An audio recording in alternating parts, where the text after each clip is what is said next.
Hi, everybody. It's Nancy Reyes with For Your Canine.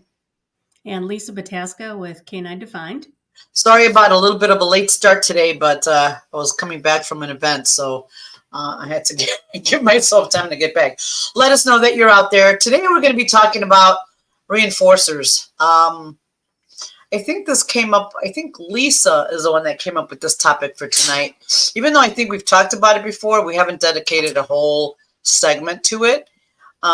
So I wanted to, I thought it was a really good topic, and it doesn't matter what dog sport or what training or whatever. It's across the board. It's useful for everything. So I wanted to kind of chat about it and see if you guys had any questions. So the big thing I wanted to kind of start out with about reinforcement is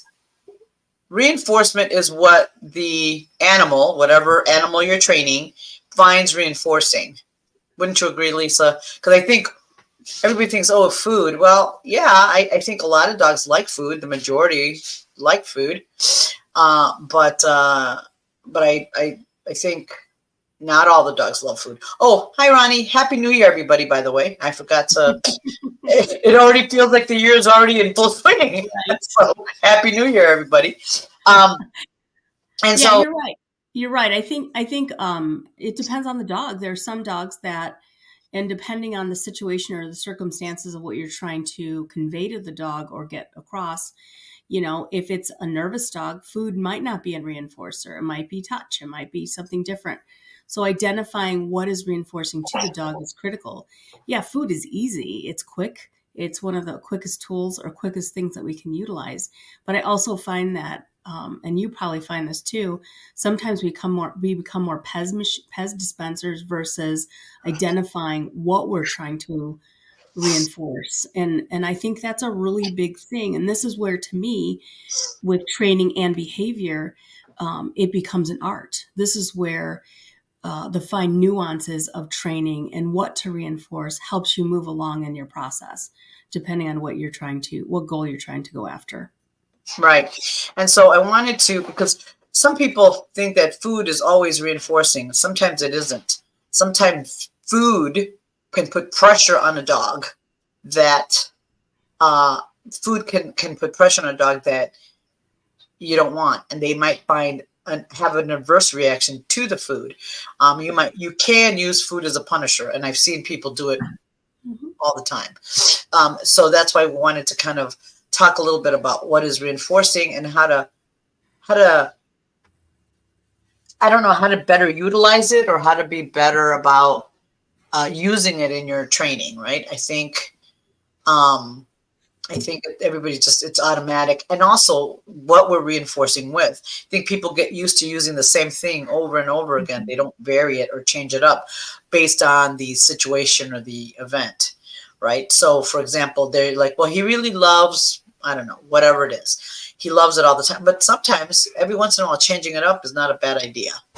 Right. So changing up what you're giving him is not a bad idea because it's very much again, everybody, sometimes you get $1 every time you do something, the same task. After a while, you're like, it's fine, but I'm always going to get the same $1. I'm not going to get more. So always changing up the reinforcer is really, really important for the dog, especially you can see, especially if you're trying to increase or maintain that behavior, really important. And that really is more prevalent, I would say, in dog sports. Don't you think, Lisa?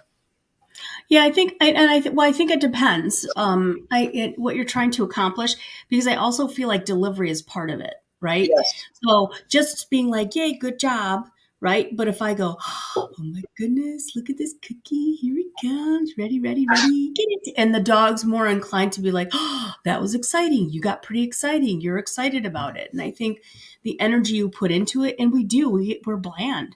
We're like, "Yay, good job," and that's it. But I'll tell you, I mean, I could get more out of a dog when I'm like, oh my God, what do you think? Do you want this?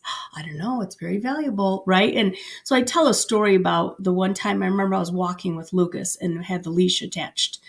And he loved frisbee, like frisbee was his thing. And in the distance, some dogs were playing frisbee. And when I was walking, all of a sudden, for whatever reason, and it happens, and you're like, how did that happen? The clip fell off the collar and it unclipped. And he stood there and he's like, I want to do that. And then he looked to me because we teach skills. He turned and looked to me and I'm like, oh my God, you're amazing. So I pulled out like a hair clip and I'm like, look at this thing. What is it? And I was playing with it with him and he was like, that's awesome. So then I was able to clip him back on and then we had a little party, a little excited moment together and stuff. And that was more far hitting or far reaching than just delivery of a cookie, right? Right. For him. So, and I think that is really important, Yep. and it depends. Like if I get an amazing recall on a dog and the dog is deciding, okay, do I want to do that or do I want to do this? And they are more inclined to engage with me. Oh my gosh, I got a recall. I could have lost my dog across the street, got hit by a car. So I don't care what an idiot I look like. I'm going to have the biggest party ever so that my dog's inclined to be engaged with me. Right. Right. And, So, and right. And that's true because I think that's the other piece, right? The delivery and your involvement instead of just like here's a cookie. And sometimes and I see it sometimes for those of us who've been in dog sports a long time, we tend to just blindly give cookies. It's like, no, you've got to really think about what are you reinforcing? And I'll see this and I see this with barking dogs. Dogs bark, the handler gives a cookie to keep them quiet. Well, you're actually reinforcing the barking, not diminishing that behavior. So you really have to think about when the dog is quiet, because a lot of times when the dog's not quiet, when the dog's quiet, nothing happens. right. Nothing happens. And so you want to definitely, when the dog is quiet is when you have to really like, oh yeah, that's great. That's what I want, that quiet. Instead of the dog barks, you give them a cookie. So you really have to think about what you're reinforcing and when. Because you're and I'll be honest, if the dog is barking and you're not able to handle splitting your attention, then put the dog in a crate or excuse yourself and then come back to that conversation. Don't just because then the dog's gonna remember, like, I bark, she gives me a cookie. Yay. I bark, she gives me a cookie. That works great. So then you're gonna have more of it.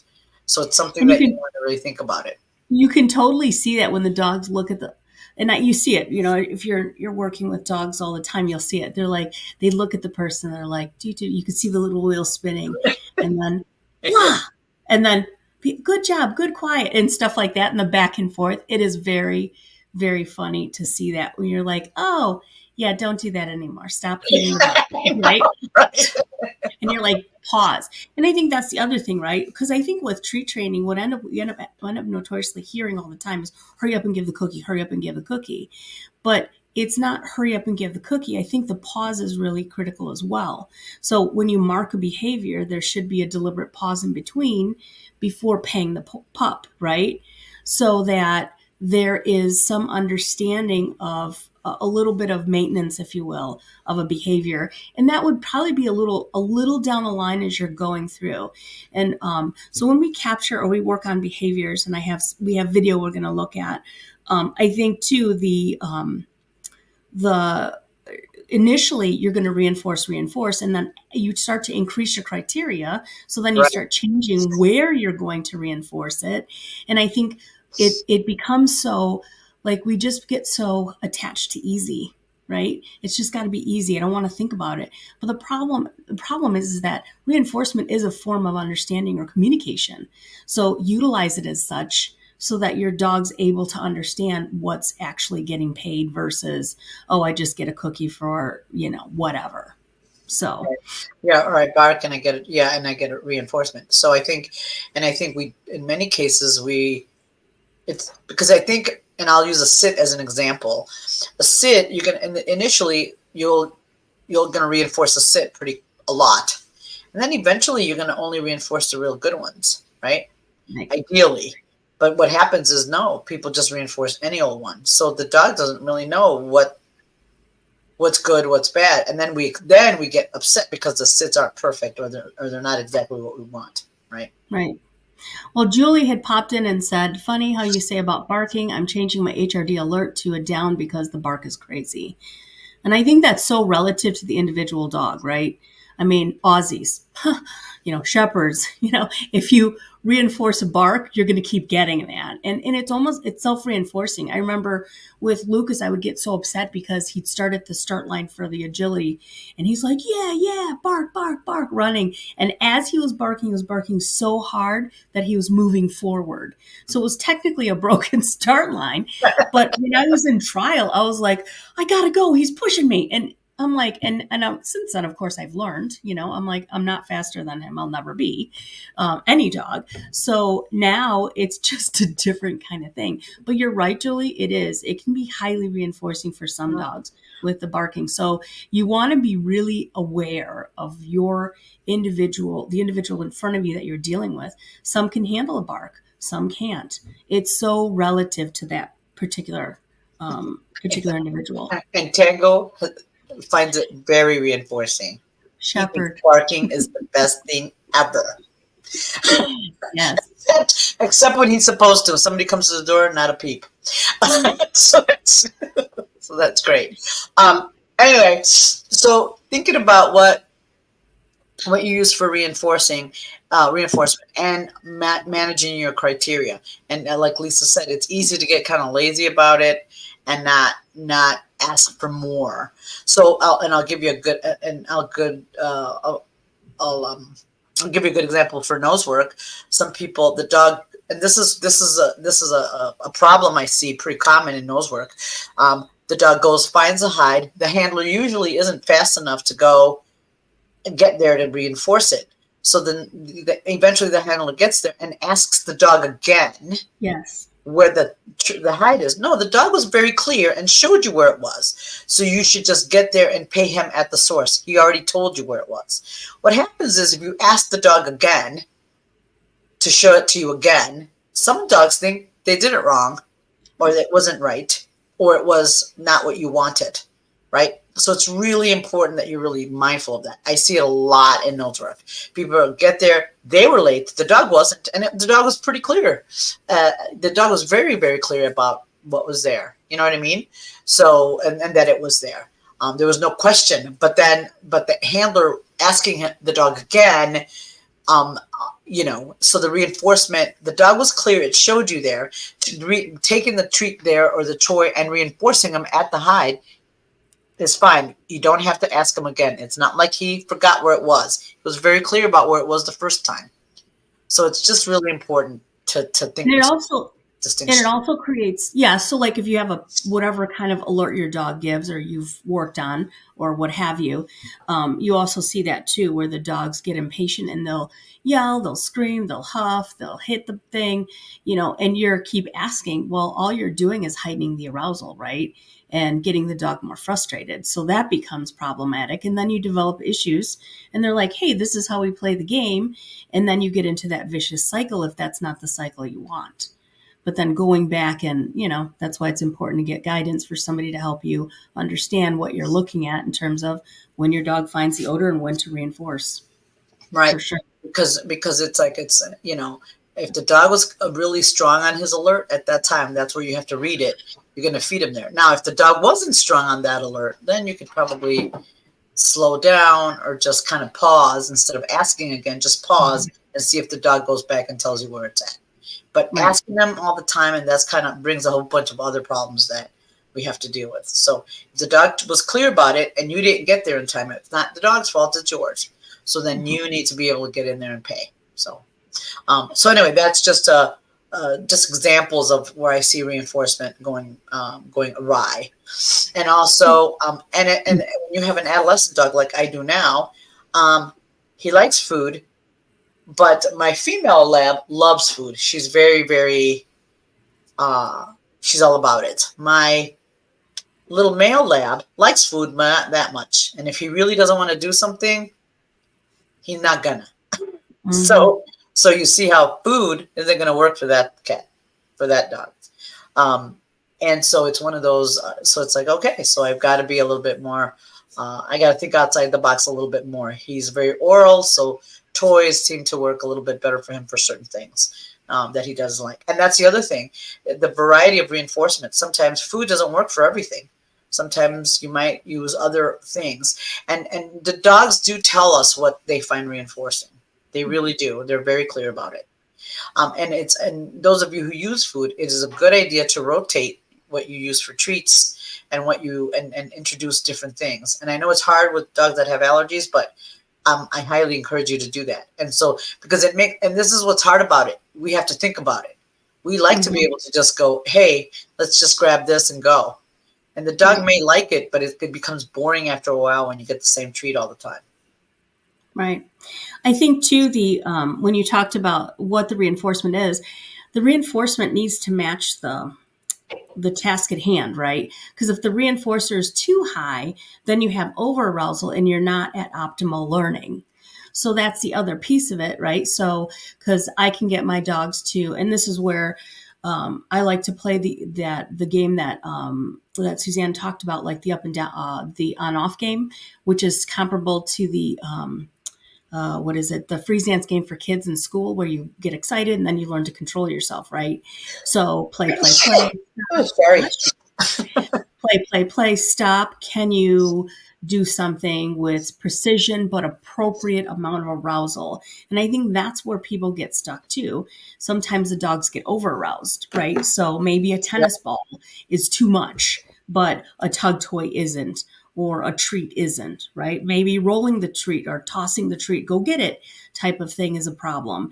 Whereas if I hand it to them, they're still an optimal level. So I think there's something, a piece to that as well, that people need to consider, because you can take a cookie and make it super exciting. You could pull it out and present it and say, no, you can't have it. Did you want this? Oh, you can't have it. Can you sit? You really want it? So there's ways that you can teach them how to level themselves out and be more thoughtful about what they're doing, right? With reinforcement, depending on how you deliver it and what you're looking to achieve. So, Right.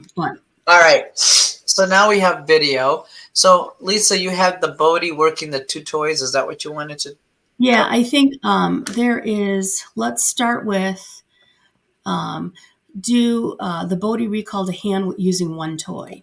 So let me give you a little background while she pulls this up. So situation, dog wants to play games, agility, but won't recall. Okay. So there are things to work on separately. And so we've been working on recalling, so that, because every time you try to go to reach for him, if you have intent, he started to back away, even with a cookie. So what happened was I like to teach a recall to hand, where I have a hand where out, so that my pup can come right to my hand and I can touch them and grab their collar and then reinforce them off my body. So for whatever reason, as teenagers happen, he's determined that was no longer a good idea, and that he wanted to. It was a setup, it was a game, and then we play keep away. So the thing that I tried to sort with him was, okay, was it the treat, the reinforcement of a cookie? How did that go? What if we used a toy, and so forth? So in some of these videos, you'll see how we worked on trying to get him to be okay with coming into the hand. Now, mind you, it's out of the construct of agility, because you have to teach behaviors that if the dog is having issues, you can't teach it in that context, especially if it's a skill you need. Because Right. if you tie it together, it can be problematic, right? Because then they're going to make the link and then you've poisoned it. So we're trying to change it to something different. Also, in this case, he likes toys, so you'll be able to see how we progress through this. So if you want to go ahead and play it, I was trying to identify what's going to work for this guy. So he likes toys. So he's trying to play the keep away with the toy. And I grabbed it. So I'm saying I have more fun with it. So I realized at first the toy was something that was getting him aroused to the point where he was able to still function because he wanted it enough.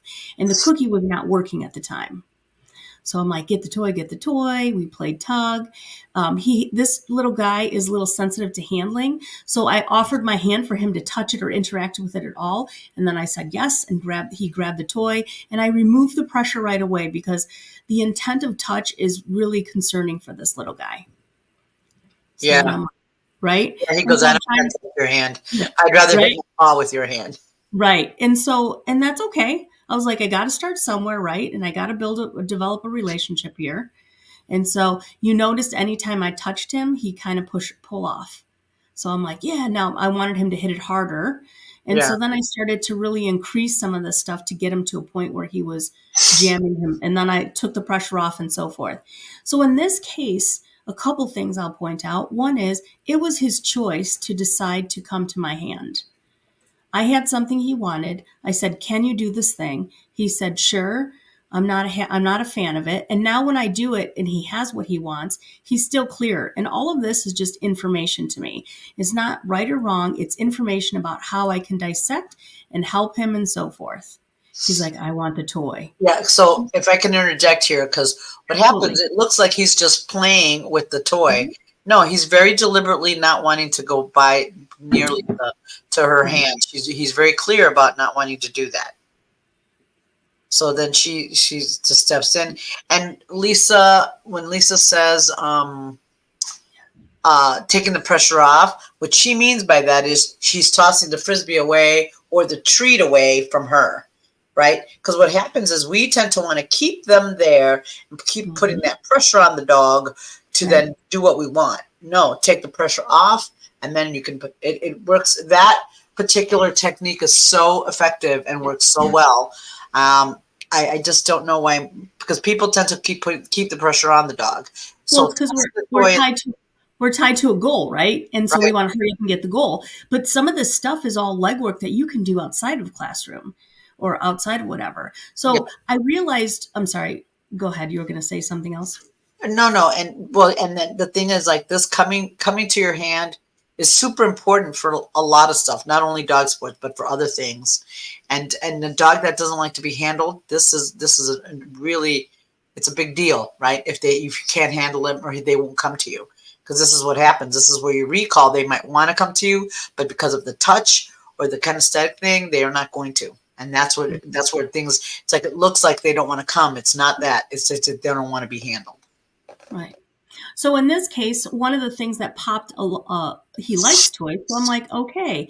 So I said, all right, we need to change this up a bit because his issue right now, then the other issue that came out was the fact that he didn't want to release the toy. So I'm like, I have to step back. It now has to be a trade of toys, right? Before I can work the hand with the toy.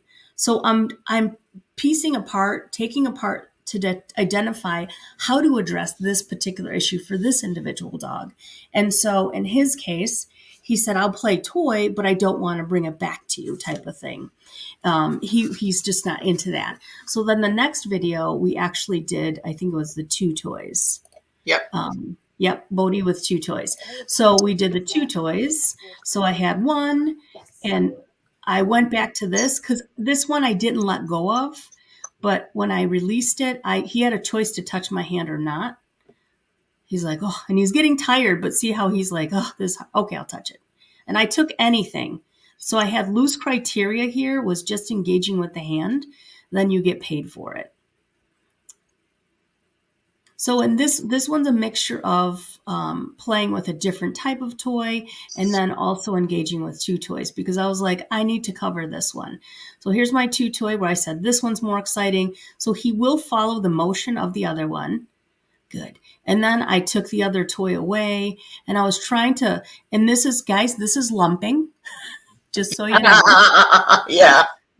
But I'm sorting here and I'm sifting to try to figure out what works for this guy, what works for this little guy in front of me. And so I did two toys. I tried to mix back and forth to see if I could balance some of this for him, but all the while watching his body language to tell me what works for you. Is this okay? Are you okay with this piece? So he's taken out, playing a little bit there. But if you notice, he's a little closer to me, right? So his proximity is closer. And he's like, okay, you're not going to try to grab me and snatch me up and stuff like that. So, and he's playing with the toy that I play with versus he has two options. So when he had one option, he only took the option that was available and he moved away because he knew this was going to be a situation that I wanted from him. Right. And Yeah. so now And he was comfortable. He was much more comfortable getting that, Right. Now, mind you, this is a couple of sessions in, right? It's a couple sessions in because I tested even before I started video and I'm like, oh, this is interesting. What am I doing? Why am I videoing this? Because this is the stuff that we learn from. Right. So now he's like, oh, I got a little excited. Oh, I don't want to, but and he's panting. Now, mind you, on the other side, my other dogs are at the gate. All their six faces standing there. How come we get to play? When do we get to play that game? Because they love this game. They love this game. So you don't hear it, but Riff and some of the other dogs are whining. They're like, we want to play. So, and he was getting distracted, but I'm like, hey, that's life. Sometimes you have to figure that out. So, considering, I thought this was pretty good. And his tongue is hanging out. He's getting tired, right? This was probably a longer session. But then afterward, I was done and he still wanted to keep playing when we stopped this for a bit. So, so that's really, and yeah, so this is where you see the whole dog. This is a really good example of, like, it's just not the reinforcement that's a problem. There's the kinesthetic piece that's really an issue that affects a lot of other stuff. So you really have to know what the problem really is. Is it food? Is it what is it that is the dog is wanting or not wanting to get away from and get, right? So a little more background on him. So when he was a puppy, he's still young, he's a teenager, he had some teeth issues. So he was overhandled because of the teeth issues. And this happens notoriously to small dogs. We overdo a lot of things, right? And so he did not like to be touched or held. So when I pick him up, I have a very specific way to pick him up where I scoop him up. And he's okay with that. But if you pick him up a certain way, he'll squeak. And I'm like, oh man, I'm sorry, buddy. So I noticed that and I just adjust. You just adjust according to who that individual is. Not everybody is that way. But for him, it's important. It's important enough that it impacted his learning and how he was relaying or able to piece things together and so forth, right? So then the other video was the Bodhi's, his progression. Yeah, I'll pull that up. So we just continue to build on it. Now, here's the other thing. Because I know this is a super emotional issue for this dog, it is emotional. He doesn't have great feelings about it. He's like, it's not so great. So when he comes, I do a lot of hand play with him. And now he's seeking out my hand to bite it. He's like, and I'm like, cool, awesome. So it's that developing that rapport and understanding. The next thing is we do hand play, we do toy play, and stuff like that. But I do not spend a lot of time playing with this game because you know what? It's charged with a lot of emotion for this guy. And he's a teenager. So as a teenager, he's really got these big feelings about it. So I need to respect that and understand it. And what I would do is manage the behavior in situations where I'm trying to accomplish something and I just won't ask for it. I'll have him drag a leash or whatever and avoid the physicality of it because he is going to anticipate it. Hey, Lisa, that progression is Stella and Bella. Oh, sorry. I did the wrong. But I do have the toy then cookie play with Bodhi though. I have that. Oh, let's do that one then. Yeah. Okay. Sorry, I got a little crazy with all kinds of videos and naming them. I was like, whoops. All right. I also changed the areas that we play in, right? Because I want him to understand it. Don't mind all the dog hair on the carpet. Oh, it's like you have dogs. It's crazy talk. I know. But look at the difference. Yeah. And his engagement and so forth. And his proximity to me. He's like, I can do it. But also, if I tried to reach towards him, if you caught it in the previous videos, he was moving away. He's like, how about if I slam I'll take whatever.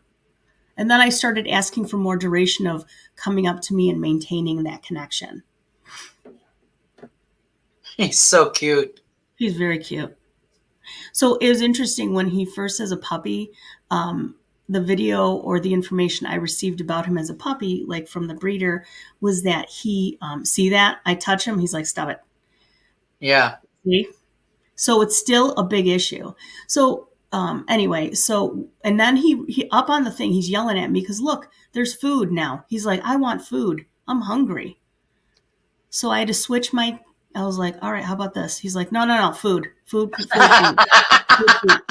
yelling at me. It's on the. It's sitting on the. It was sitting on the. Oh, what happened? Oops, I'm not sure what happened there. Sorry. I touched. So it was sitting on the table, and he's yelling at me. Give me the food. I'm done playing this stupid toy game. So this was interesting to me because if I pulled out food to try to play with him to do this stuff, Yes, good boy. Good he boy. he was like, I don't wanna, because it was so much pressure because it was tied to that emotional.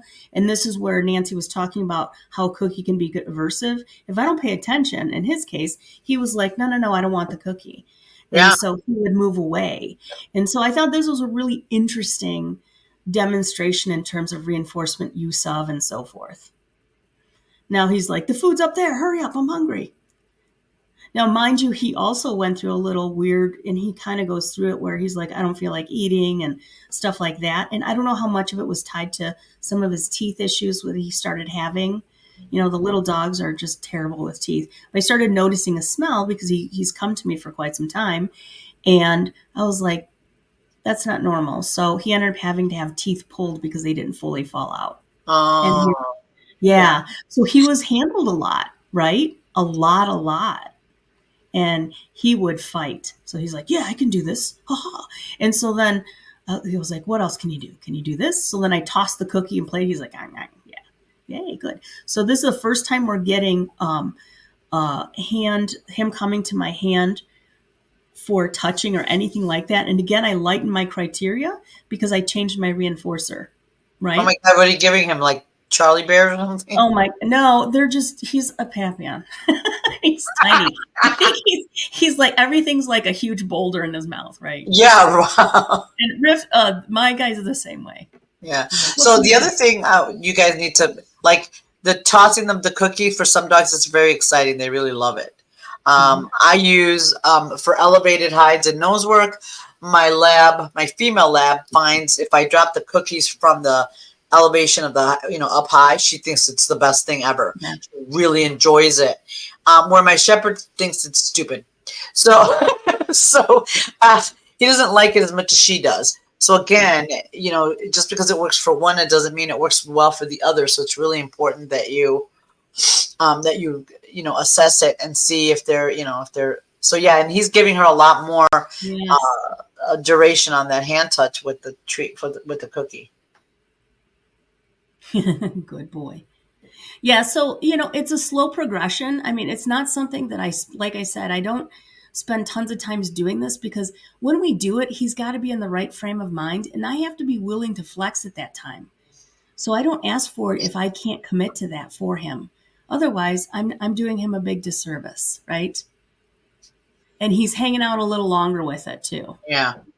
So again, this is a really great example of if you use food in the wrong way, it can be super, super, super adversive to certain dogs. Absolutely. Because I think we don't think about food being adversive, but it is. It can because it's a cookie. How do you make a cookie? How's a cookie negative, right? Yeah, it is. and I think that's everything we need to think about. Like, it's the emotion tied behind it. So, because we don't consider,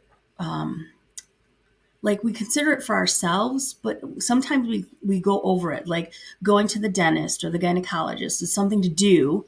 You have to do it. You don't love it and everything, but it's going to happen. So you tolerate it, right? And so we don't give that to our dogs because they're different species altogether, obviously. So we have to also recognize they have big emotions. And the hardest thing I think about teenagers is they do have big emotions, and that's when we want to rip our hair out because we're like, it's just a rock, you can walk past it,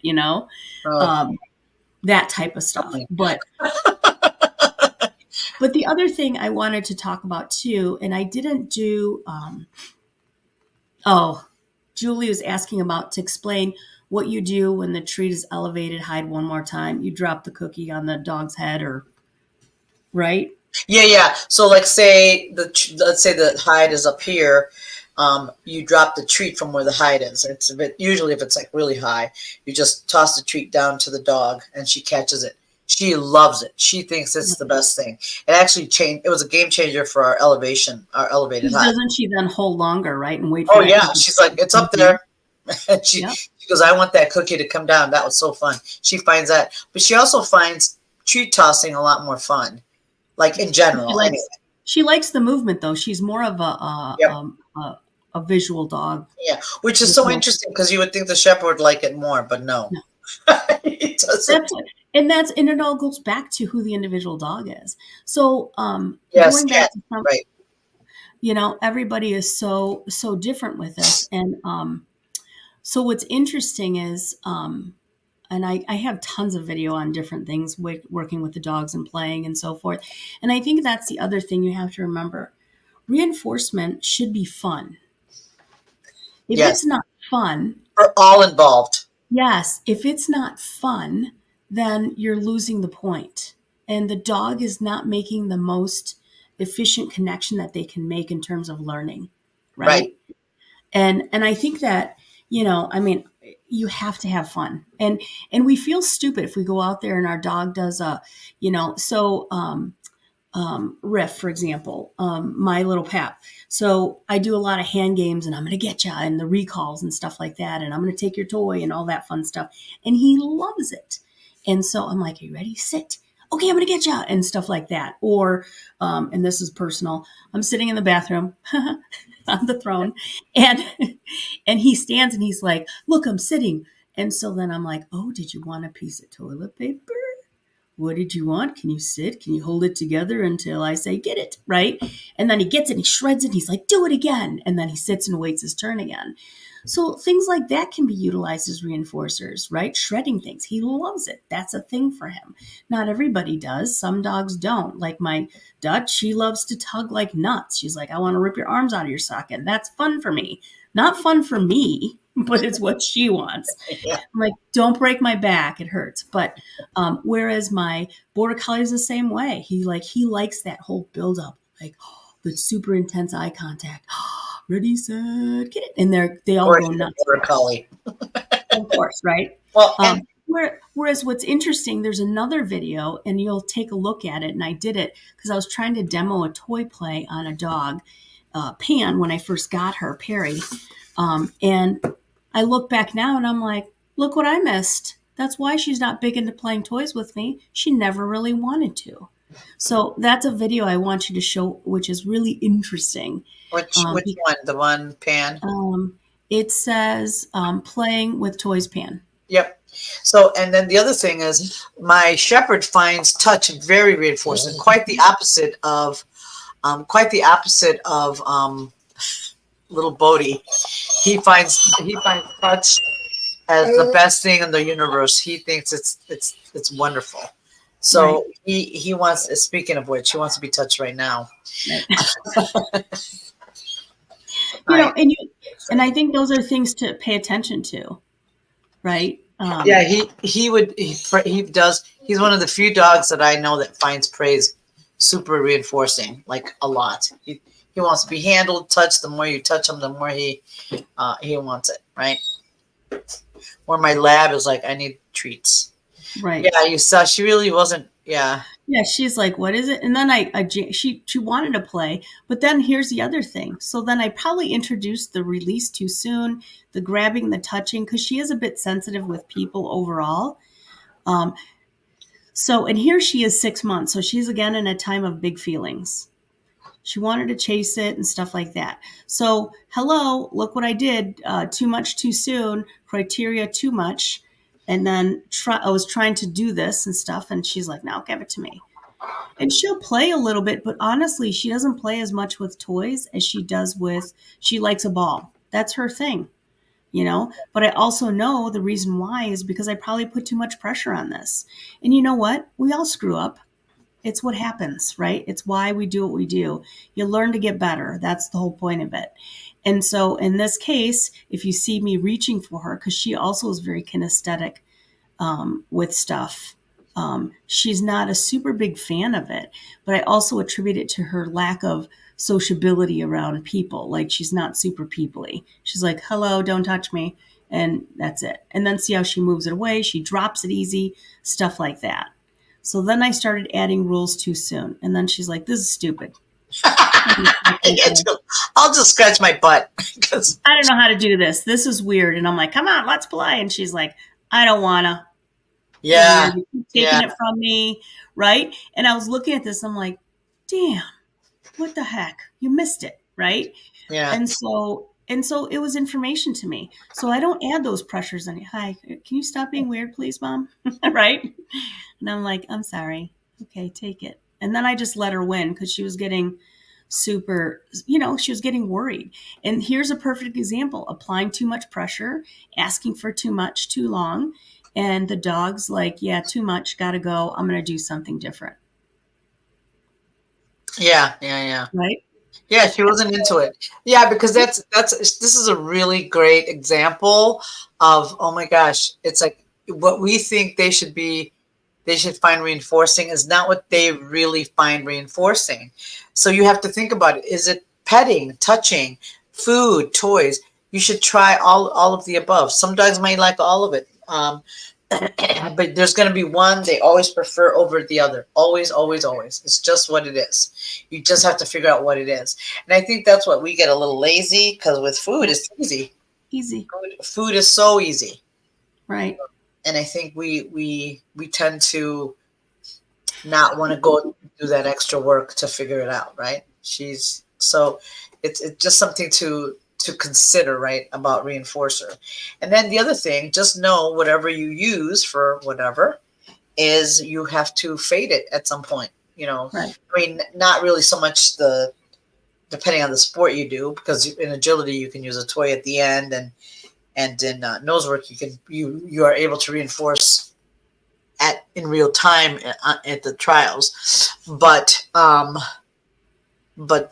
of the other sports like obedience and all that, some of the props we use, we eventually have to fade them. So you have to be able to progress through them pretty quickly to be able to do that. So.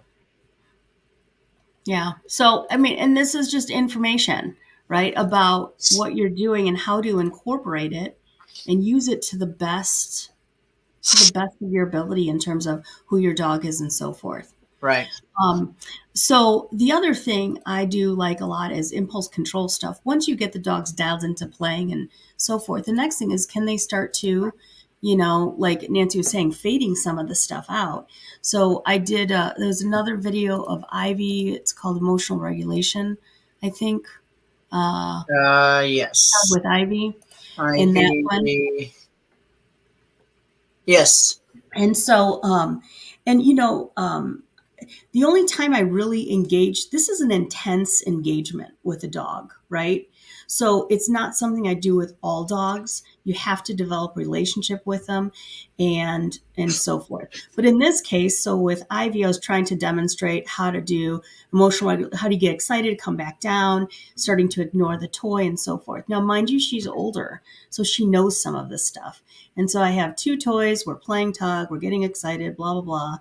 And then teaching her how to take it when I ask her to, right? Because initially you get buy-in to the game. So now this is starting to change where your reinforcement is and starting to increase your criteria. So your placement or where you start to interject your reinforcement or marker happens at later in the game. So she's dialed into this game. And so then, and she's pulling, and then I want her to release it. She's searching for food because I dropped some because she's a foodie. And so she's like, oh, get it. No, get this one. So a lot about her trying to engage with the toy, but then she rips it apart and she's starting to play with the one that I have. And then she starts to get a little tired because tugging's a big, hard reinforcement. Like it expends a lot of energy. And so when she releases it, I was teaching a release to switch off to the next toy and then asking her to sit and hold and maintain for a bit. And then putting the toy down, and can you not play with it because it's there? Just because it's there doesn't mean you get to play with it, right? So you can incorporate all this reinforcement stuff because it's just reinforcement training in terms of toys, and then incorporating into your training as far as what to do and how to do that. So that was just a little tidbit on that. That's good. So you're blabbing. I know, I'm blabbing. And then if you want to go to, so the other thing I like So sometimes I don't have, like, certain dogs like hand play. So the other one video, if you want to show real quick, is the hand play for Riff. Okay. Um, And and so,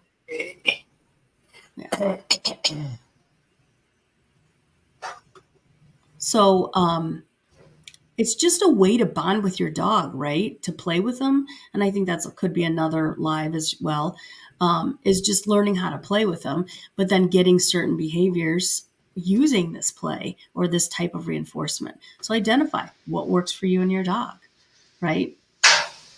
Might be a little, oh. yeah, it's a little dark.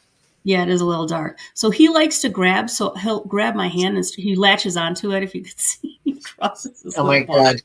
onto it to eat it, to like bite It's it. so play. interesting because he really likes to be handled. Oh yes, he loves it. He loves it on his terms. Like if I want to hug and kiss him, he's like, "That's no bueno, no good, no touchy." That way. He's like his mom, but he's like, "Oh, let's play rough." He likes to play rough, and he's been like that. So he grabs my hand and he likes to fight like that. And he'll do that with my husband. He does that with me, but he loves to like play fight with the hand. He also loves playing with toys as well. He also, the thing with the toys, right? The toy breeds, they have such tiny tummies that they fill up easy, and so food is not as food you can't use as much. So you really need to use something like, something else that's a little more sustaining for the dog. Right. So I knew that was going to be an issue for him because he came with stomach issues. And so now we use a lot of toy stuff to play some things with him. So Julie has a question here. If an adolescent working dog won't respond to food or toy, do you think the handler pushed too hard too soon? The dog does respond to verbal praise. Possibly, Julie. I think it depends, right? Could it be the handler not listening to who the dog is? I think Yeah. it could be, right? It could be any of those things. Honestly, it's hard to know without seeing the video of how the dog's responding. So, but it's possibility for sure. So what if you do, yay, good puppy, a little more praise? Is the person more inhibited about being an extrovert? I'm not really a big, huge, crazy person in public, but if I'm working with my dog, I try to be more animated and excited. So could it be that the person feels pressure that way? Right? Because sometimes we're pressured not to look like fools, right? But I'll tell you, if it makes me more engaging than my dogs, then I will. Yeah. Well, yeah, because like I said before, my Tango really, really likes physical touch and praise that way. He just loves it. And if you pet him and hug him and all that, I think sometimes he likes that as much as food. Where my lab likes it, but she'd be like, okay, that's nice, but where's my treat? Because I want that. So. And to be also, Julie, the other thing I would think about is, where's the dog's mental state? If they're working and then all of a sudden you break out in woohoo, big party time, they're like, why are you getting all excited? I thought we were working here, right? So it totally depends on the individual dog. How serious is the dog? Because if all of a sudden they're like, we play at home, or does the dog lack some social confidence? Because if they lack social confidence, are they less apt to play in that environment because others are watching? So there's so many different pieces that you have to really think about it. And like when I know when we work with dogs, we're like, that was interesting. That might have worked out the way it didn't work out the way I thought it would. Because sometimes it surprises. I'm like, I wonder if this, how about this? So you test it and see what kind of works for that individual. But it could just be the dog has big feelings about certain things in certain times. Yes, right. And so you definitely want to really find what your dog really finds reinforcing. Because I think, again, we don't really think about it. For some dogs, if you throw a big piece of paper across the thing, or like you said, you were doing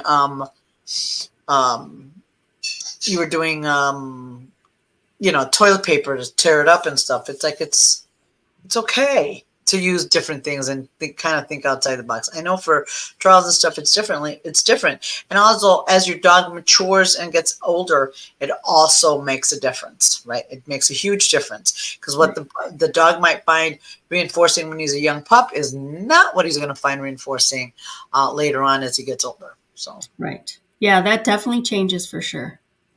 And then Sue says being on lockdown after neutering, it's been interesting what he decides we should play. right. And sometimes, and just like anything, right? Especially when you use play, and there is some science-based information about doing some play after a training session helps really solidify the learning. But again, just remember, just like we don't always want to play all the time, neither do they. So we need to be thoughtful of that, right? Right. There's a study showing that if you incorporate play after learning something, that it really helps. Yeah, a study found dogs who received research shows that experiences that are associated with emotional arousal are remembered because that's what it is. Play increases that. So they found dogs who received play session after training relearned the task 40% faster than those who rested after the session, right? So it's a very interesting something to think about, right? Yeah. I don't think we use it enough. I really don't. I think it's an underutilized thing. And who is it that does the play stuff? Her name escapes me. Shade Weitzel? Yes. Who does right? And so, but it's no different than with kids. It's the same concept, right? It's just learning and then play and rest are all super important. It all consolidates things together. Yeah. So, but yeah, it's really fascinating. Amy Cook, thank you so much, Samantha. Yep. I was like, Amy Cook. Yep. And then the study was in 2017 that playful activities after training sessions found that improved the dog's training retention for 24 hours. So there's actually been studies done on this, but we don't use it a lot. And to be honest, to be fair, doing it in a class setting is really, really challenging. But I think we tend to underutilize it for sure because they really depending on dogs. I think The dog finds play enjoyable, right? But play is also so for a dog that doesn't like play in the traditional sense, like tug or chasing a ball or whatever. Doing a food toss is also it can be play for other dogs that aren't into the toys too. right.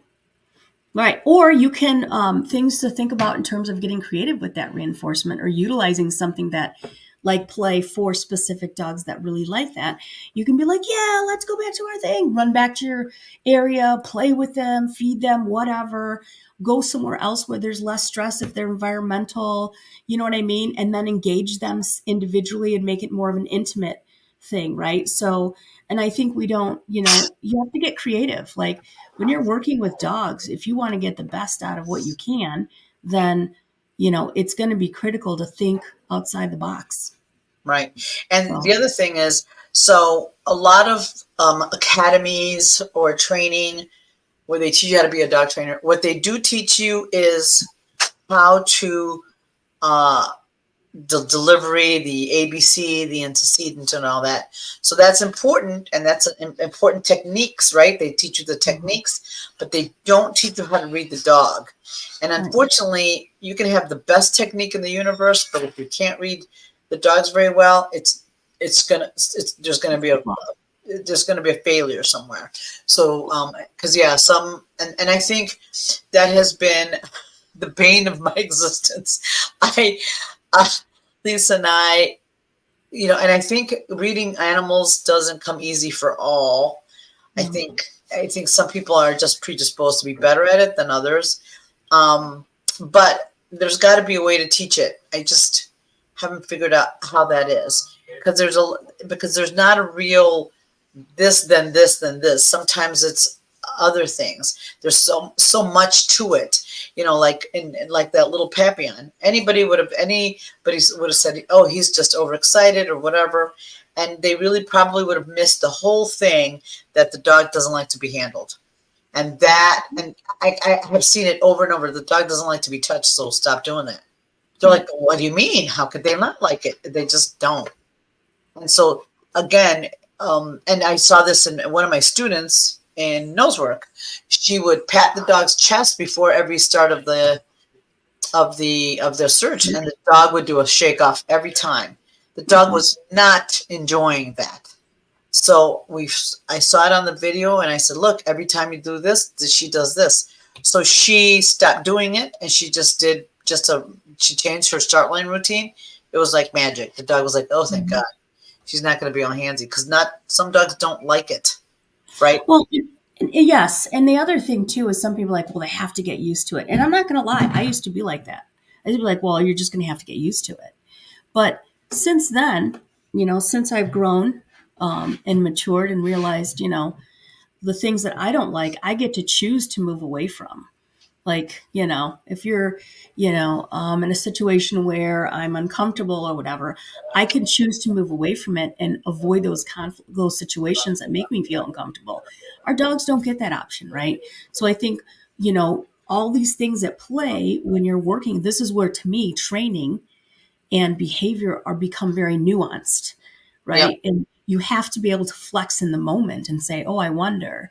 And that's all we do. It's not right or wrong or better or worse. It's just, how to get the most information out of that so that you can be able to provide the best experience for that individual dog. Right. And to be fair, with it being handled, yeah. Are they going to have to get used to it? Absolutely. However, for training and for dog sports, we can find another way. You can use cooperative care to try to help make it better for those dogs that don't like to be handled at the vet, and things like that. But for dog sports, we can choose something else. It's easy to choose something else instead of putting them through that. Unless it's confirmation, then you're kind of then you're like, how much is this necessary? You have to decide. I'm like, that wouldn't make a good confirmation dog. Get your hands off me. I'm like, there's some dogs that don't prefer that don't like that. So it's one of those things that you really want to. For dog sports, we can find another way to reinforce the dog. Whether we can change it. We can make it for them. So an option for this particular dog, I was thinking, okay, you could have him drag a leash if you're working on a recall. What I would probably do, and things that I would do, is in that environment, sit down on the floor and play this game and see how he handles it. And have a leash so that you can just restrict him from running off, right? But still allow ability for this dog to move away. So now I'm talking about the little Papillon. The other option is if he knows how to place or go to a spot, teach him to go there. Then grab the leash, but don't manhandle him off of the spot. Otherwise, you're going to poison the spot. Right. So you want to be careful if what you want, or teach him to run right to his crate type of thing until you're able to work through the other issues. So you have to really get creative about how can I make this experience more pleasurable if my dog is not finding it such. And, when we play with our dogs, regardless of what we do with them, sports or otherwise, it should be pleasurable. It should be reinforcing for all involved. And if it isn't, stop doing it.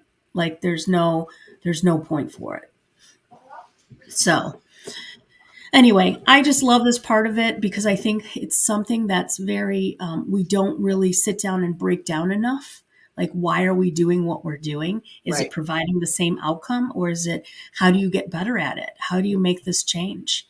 Well, the other thing I wanted to address too, before we go, is your feelings about things. It goes back to delivery of the reinforcement, right, you guys? Mm-hmm. So the delivery of the reinforcement, there's emotion around it. And remember, whatever emotion around it is what the dog's going to remember. So, for example, if you have a dog that, let's say the dog does something, and let's say he barks and you're upset about it, and then you bring him here to get his attention, and you're still upset and you're reinforcing him in that state of mind, that is really, it just makes that situation like, okay, just be quiet. We're just getting through this. Especially if you have a young, like my young puppy, he's 15 months now. He went through a little bit of a fear period where he's like, whoa, there's a person over there. There's a thing. He's not really worried about people, but it was just the surprise.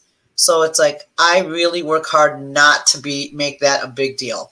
Like anything that worries him, I really work hard not to be worried about it too. Because when that happens, it's very, very stressful it just makes it that much worse for the dog, and it just becomes a bigger deal than it should be. Because a lot of times those little things that the young dogs go through, they don't last very long unless you make a big deal of it. Yes. And then you'll keep them forever. And so as you deliver the reinforcement, whatever that is, you have to kind of keep your emotions on check too, right? Because like with my young dog, I'm in the process of it all. Same. He's like, that's the scary thing, blah, blah, blah. And I'm trying to be like, just very relaxed about it, not to make a big deal if he barks. I don't care. It's like, okay, what's going on? Let me trying to keep calm about it helps him get through it. And I did it more easily with Jive and Tango with Mambo. I'm more stressed in general, not about him, just about my job. So I found myself a little bit more, not as I feel myself more stressed out about things. So it's like, I really have to think about it hard to be relaxed about some of the stuff he does that I know will go away shortly if I don't make a big deal of it. Well, and you bring up a good point, because I will tell you, I have more patience for other people's dogs than my own.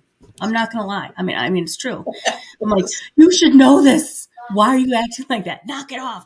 And so I have to stop myself and realize that, I can't, and it's not necessarily like, it's different, right? Because it's kind of like family. Like when we're growing up and we know each other, we have more patience or less patience with each other, I should say, as we're developing growing up. But then we have more patience for everybody outside of the home because we don't know them as well.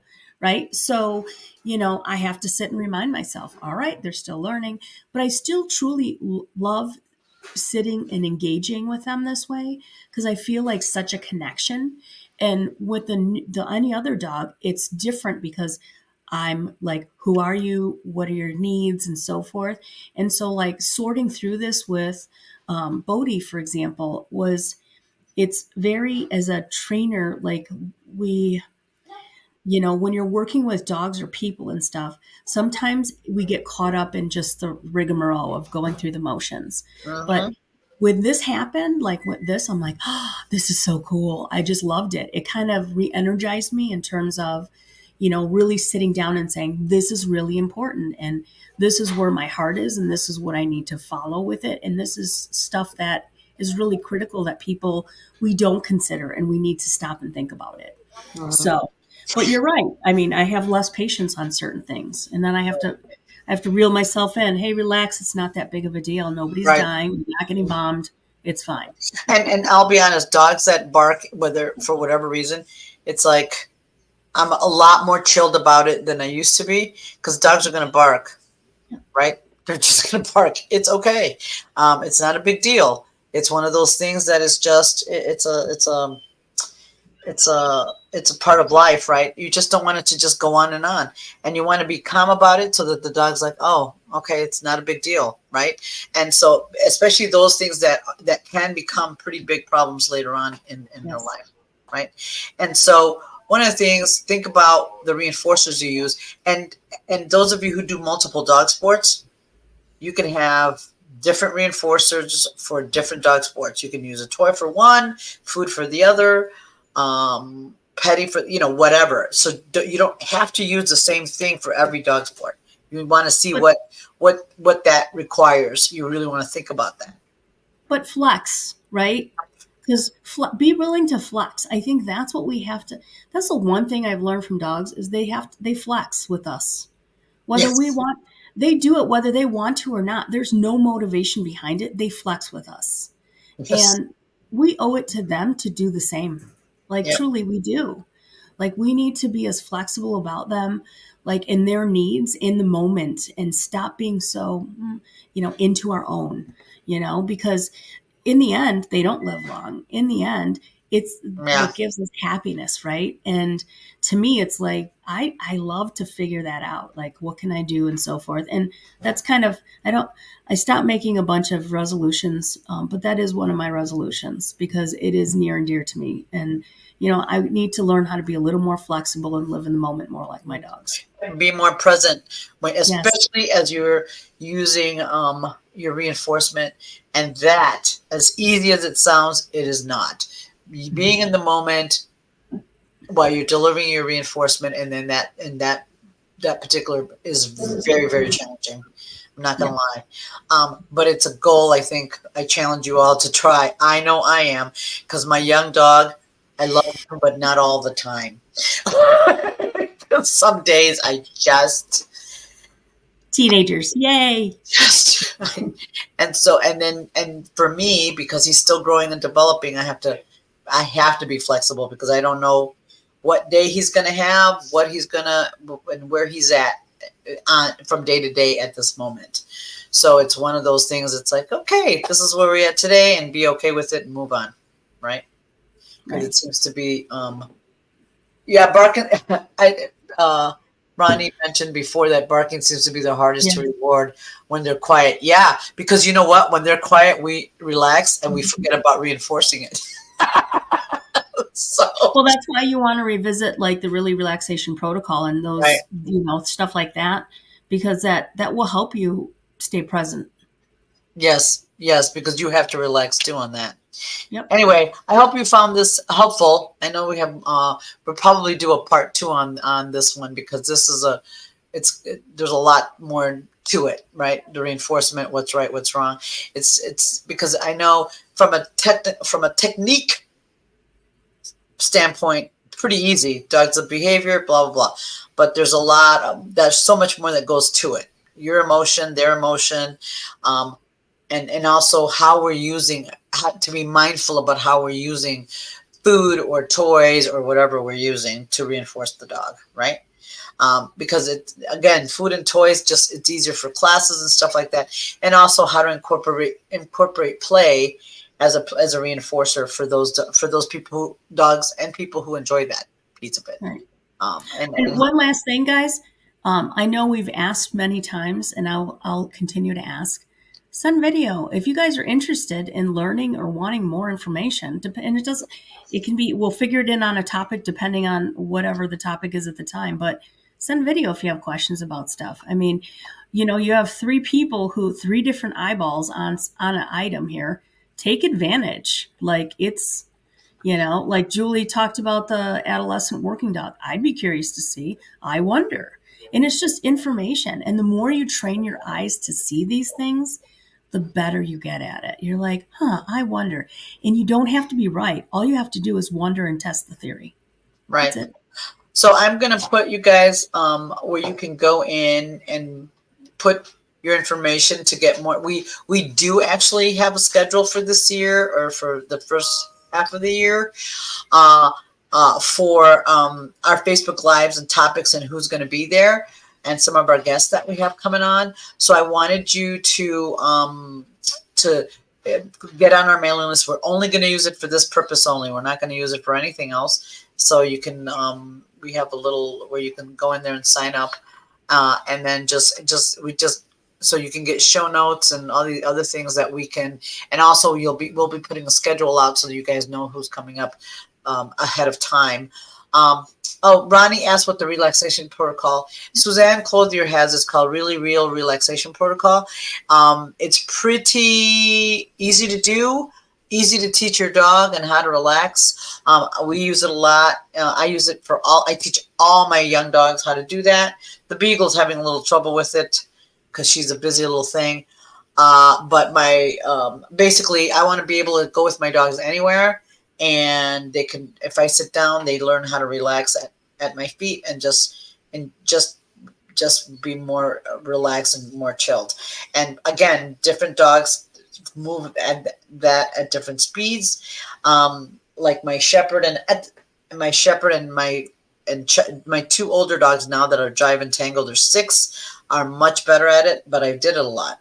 My 2 young ones, actually the puppy Mambo is actually pretty good at that. so we can go. He knows how to chill out.